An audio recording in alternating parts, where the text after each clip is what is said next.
Guys, nag-harvest tayo ng yung mga tuyong buto ng or bunga ng saluyot. So meron na tayong naipon.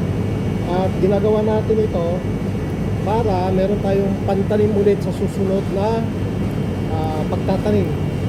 Yan. So yung tinanim natin kasi pinabunga natin, kung pansinin nyo, nagbunga sila. Yan, maraming bunga. Natuyo, kaya ang gagawin natin, kukunin natin yung mga hindi pa nabiyak. Kasi po pag nagbiyak, maglalaglagan na. Maraming bunga, oh. So napakarami tayong binhi na saluyot ngayon. Yan.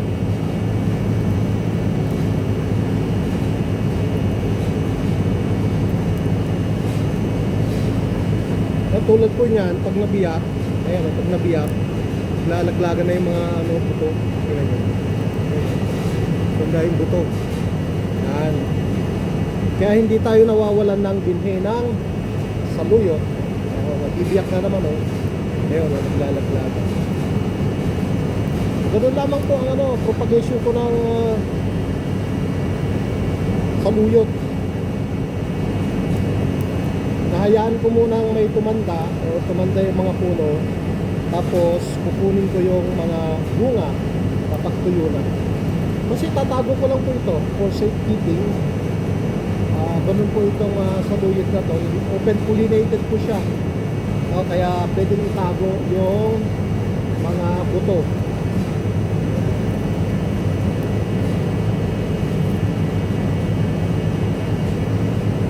Ginagawa kasi natin ito para sa mga green leafy vegetables tulad ng lubake at spinach. Kaya kung pansinin nyo, dito sa urban garden natin, meron parating spinach, saluyot at saka lubake. And of course, itong tanim natin na kamote. Ayan po.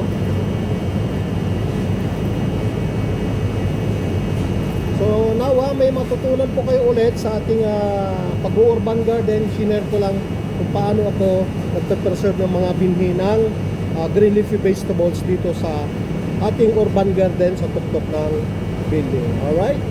Dito guys, i-restore na naman natin itong dati nating taniman.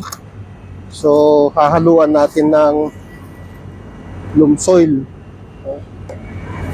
para maganda yung tubo. So kung makikita nyo yung natin, yung luya. So i-restore natin to at tatam na naman natin ng green leafy vegetables kasi napakamahal naman po ang gulay. Sobrang mahal ng kamatis, bell pepper, halos po lahat, nagmahal. So kailangan nating tamnan ulit tong mga nakatiwangwang na natin, na taniman, pinagpahinga natin. Then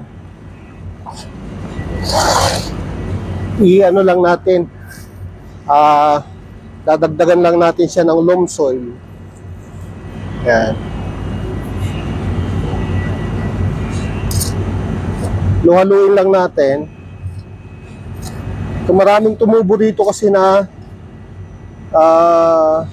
yung pansit-pansitan, marami kong tinanggal na pansit-pansitan.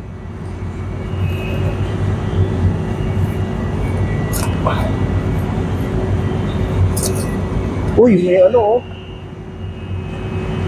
bang galing may kamote.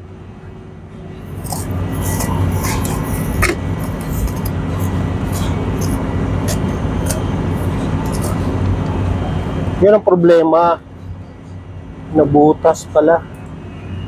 So mahina pala itong na ito, itong fixtures na to, mahina, madaling mabutas. So malalaglag kagaya nitong isa.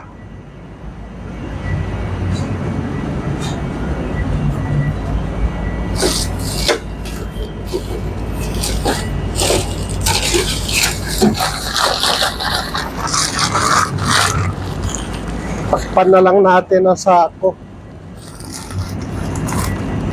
Yun oh.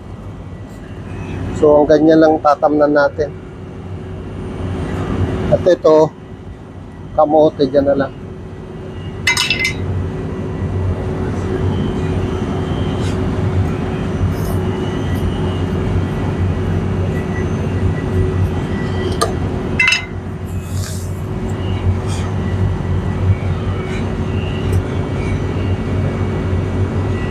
So kailangan na kasi po natin ng mga leafy vegetables para sa ginagawa nating low carb diet. Yan.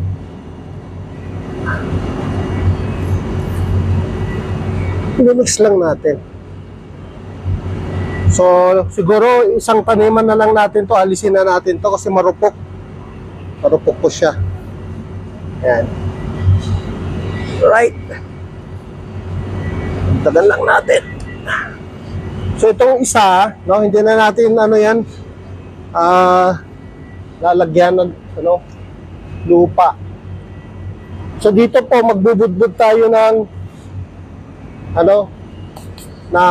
spinach. Ito nga guys, meron tayong mga na-stock na na bunga ng spinach. Ayan, meron pa yatang natitira. Okay. So, bubudburan na lang natin to. So, pag green leafy vegetables lamang po ito, yan, sama-sama na sa luyot. Pang kukunti lang Yan. Yan. So, may mga buto pa tayo ng binhi tayo ng saluyot. Yan.